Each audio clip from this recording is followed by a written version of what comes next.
Chris Woodruff. How are you doing? Good. I'm doing great. How about you, Dave? I'm doing great, thanks. Hey, I want to tell you, Deep Fried Bytes, your podcast. Yeah. I'm a fan. I really like it. From the beginning, I haven't missed an episode. Thank you. And you know what I like about that show is it gets better as time goes on. Okay. I think if you're doing anything, it should get better as time goes on because you're learning and you're getting feedback. And we always listen to our, I won't say fans, but listeners. I told you I'm a fan. So one thing we always do, like on Twitter, if someone follows Deep Fried Bytes on Twitter, which is Deep Fried Bytes, all just one word, we will follow them. Yep. So that we can have direct messages back and forth. So if they want to tell us something that maybe they don't want out in the public, then we'll listen to them. So you're trying to be responsive to what people want, and that maybe that's still keeping it fresh. Because what you said is often true in the beginning. There's this upward path, but then eventually things level out. You know, you get to a comfort zone, or you get very good at it, and there isn't as much room for improvement. We've had our ups and downs. I mean, if people know this, we have gone through stretches of time where we haven't got episodes out. You just went through one of those. Yeah, we just went through one. So, and you know what?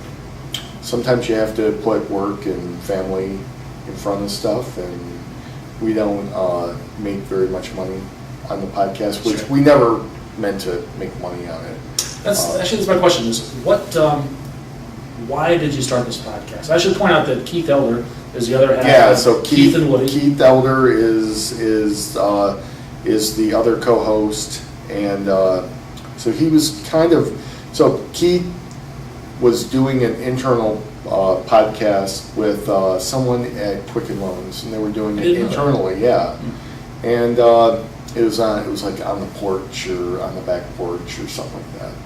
And so he wanted to kind of reach out and do a podcast to the public. Mm-hmm. And this guy that he was doing it with didn't have the time or something. He didn't have Okay, so it was two hosts. Yeah. On his internal one. Yeah. He liked that format. Yeah, he so liked that. And he liked that format. And so I had just started and had a couple episodes of a podcast I was doing by myself called Cloud Socket. I didn't know that either. And you can actually find that out on iTunes. Well, actually, I have two podcasts from the past. Okay. So one, and both of them have 2 episodes. So I see this pattern where if you get over the first 2, then you kind of get over that hump and you move on. But so one was I did back in 95. Oh, wow. Or not 95, 2005. Okay. So about 4 years ago, it was called Tech Quick. Mm-hmm. And it did about 2 episodes and it fizzled out. I kind of got busy. Yeah, just time commitment and family and stuff and work. And so last year, it was maybe 15, 16 months ago, I had gotten the itch again. And the reason why I like it is for selfish and good reasons. Selfish reasons is I can do it and I don't have to travel to go speak. What's the technology used to make that happen? Because Keith is in Hattiesburg, Mississippi most of the time, right? Yeah, so for me doing my own, so when I was doing my own, I would just basically have a recorder that could take 2 XLR mics and we would just record. Mm-hmm. And it just recorded on a SD card. The setup that we have currently for Deep Fried Bytes is Keith and I still record on digital recorders with XLR mics on each side. So we have our own, each has his own track that he records. Okay. Our guest talk to us over Skype, so we're all talking over Skype on headsets with microphones so that we don't get bleed over. Mm. And the people on the other side, our guests, record, if they're a Mac, they can record on like GarageBand, or if in Windows, we usually get them to use Audacity. Okay. And so they record their own track. everyone uploads to a FTP server their track as an MP. Well, everyone uploads to an FTP server their MP3 file. Oh, okay, so see 3 separate MP3 files, one from Mississippi, one from Grand Rapids, Michigan, and one from wherever you're or sometimes we've done 2, so we've actually had 4. And then you have to merge those two. Yeah, and then we use a tool from Adobe called Audition, Okay. which is a really nice audio editing tool. And we line them up.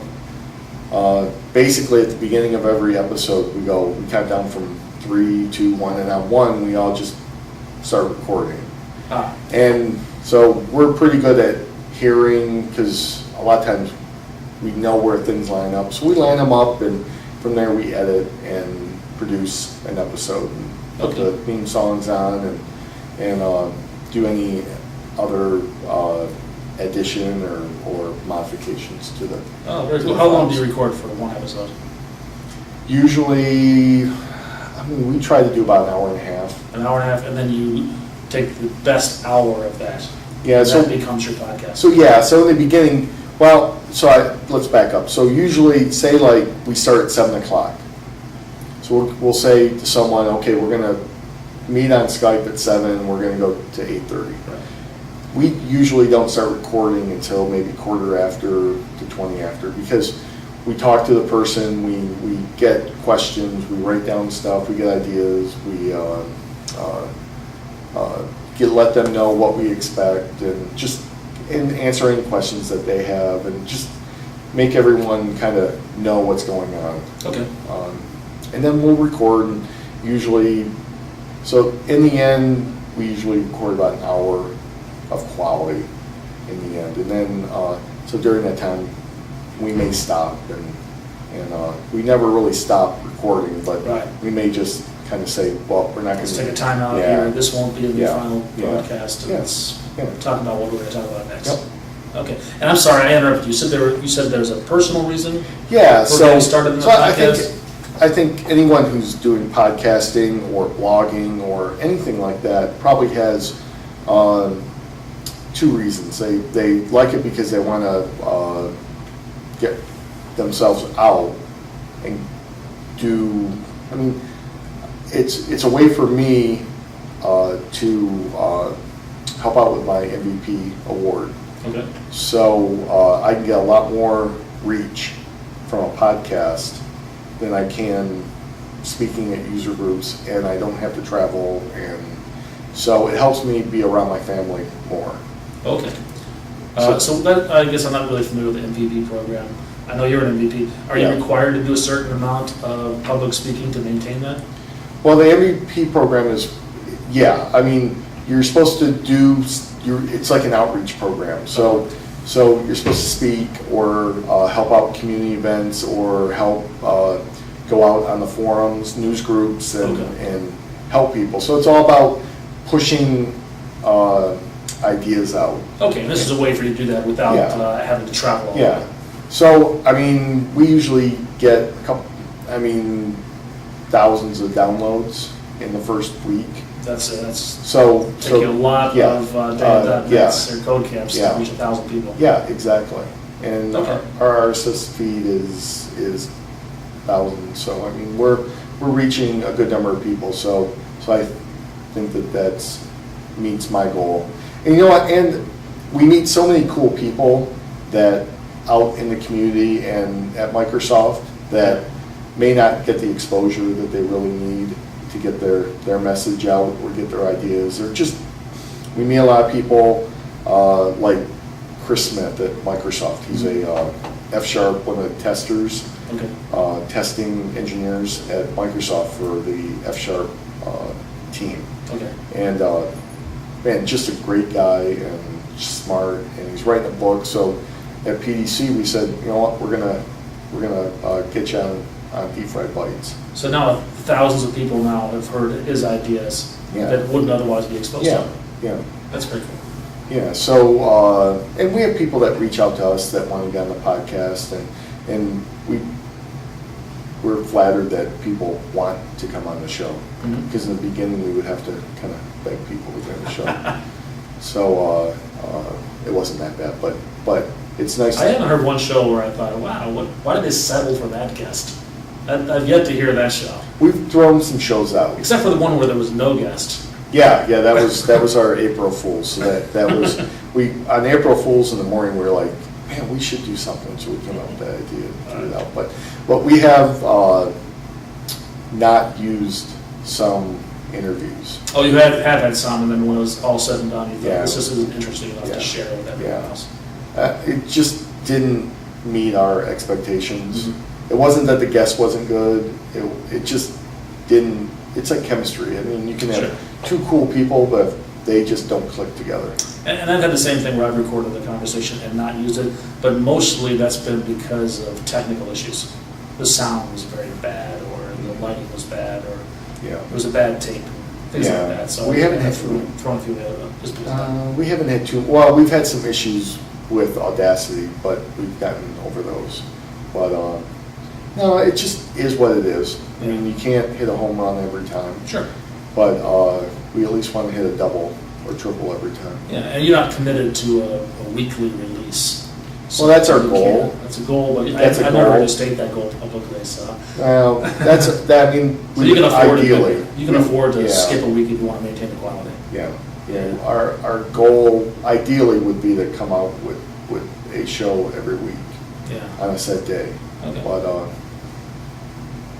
what's so I listen to a lot of podcasts. I have a long commute, and I spend time in the gym, and I have time to listen to podcasts. I do too. And not everybody does. A lot of people have to decide which podcasts they're going to listen to. What makes yours different than all the other ones that are out there? All the other tech podcasts. In the tech podcast, I mean, I think we just have fun. We always tell our guests, imagine we're all sitting on the back porch or on the patio just having a beer and chit-chatting. And so that helps people kind of lower their guard a little bit. Okay. We always tell people, we're trying to make people look good, and we're just trying to get information out. We don't have an agenda. We tell people, we try not to be marketing speak. So one of our... What do you mean by marketing speak? Well, we want to get deep into stuff, so we'll spend a little time kind of going over the high-level stuff of a certain technology or development methodology or something, and then we really want to get deep. So we're trying to go after that experienced developer who may not know about something, but can pick up something rather quickly. So maybe in the first quarter of our podcast, we'll talk about some high-level stuff, get people acclimated to it, and then we'll dive deep into it for the rest of the podcast. So I think that kind of sets us apart. And plus, we go off into some tangents, and we talk about open source, and we talk about some things maybe that people don't hear so much. I mean, there are other podcasts like alt.net, which is a great podcast, and Herding Code, which is a great podcast. That's one of my favorites, that talk about open source and talk about alternative stuff. And we're in that. Do we overlap with other shows? I think probably we do in some ways. But I think just having two people like Keith and I, Keith and I have our own different personalities. We have our own questions, and so it turns out to be a good conversation. Yeah, I think we do. I hope we do. Yeah, I think so too. So one last question. What is your favorite grilled food? My favorite grilled food? Oh, because healthy, because we always ask deep fried. Yeah, so we didn't. No, I always ask my guests on this show. I say, what's your favorite boiled food? Grilled salmon. I like salmon. Grilled salmon's a good answer. I've never had that on this show before. So yeah, no one's ever asked us why we did that. And in the beginning we didn't ask that question, and we asked it one time, and then asked it again, and asked it again, and it just kind of stuck. Now the herding code guys are asking that Now question on their show. yeah, they make fun of us, And and, they're, but I'm not making, I think it's a tribute, it's an homage. it's a, yeah, They're it's doing an a Ellie Mae tribute, impersonation. Yeah, so, no, it's, and we, about halfway through the show, we usually slip that in, that we cut out and go, think about what your favorite deep fried food is. And it, at the end, it's just something to make it light, Yeah. to end it on a fun note, and so our guests seem to like it. And it's something to remember, which I think is why the herding code guys picked up on it. Yeah. It kind of is like just like a theme song. or something Yeah. like that. And So we always have Ellie Mae, which I haven't heard too many tech podcasts that have a female doing intros for most of them, but I hadn't thought about that, that's true. yeah. So Ellie Mae does the intros, and then we always exit with deep fried food, and we just try to have fun. I mean, that's the whole thing. If it's not fun, then why do it? Sure. I It's mean, too much work not to have Yeah, fun. exactly. And we met some really cool people, and Now that's, that last one, that's the main reason I'm doing this. It's a chance to meet some really cool, really smart people. yeah. And, which I do anyway, and I thought, well, it's easy to approach people with a microphone in your hand sometimes. Yeah, and sometimes, I mean, we've gotten some guests that we probably wouldn't even have talked to if we did do a podcast. Yeah, So that's kind of in the personal, selfish reason. Mhm. I mean, I can kind of grow my circle of acquaintances, Yeah. and so All right, great. Thanks a Okay. lot, Chris. okay. Good luck with the next 100 episodes or so. Yeah. What We're up episode to are you on now? 30. What episode are you on right now? 32. 32. was our last Yeah, one. easily So. another 100 together. So yeah, we have a lot ready to go. So we're in for a big push We'll look over forward the to next it. couple months. All right, thanks a lot. Okay, thanks, Appreciate Dave. it.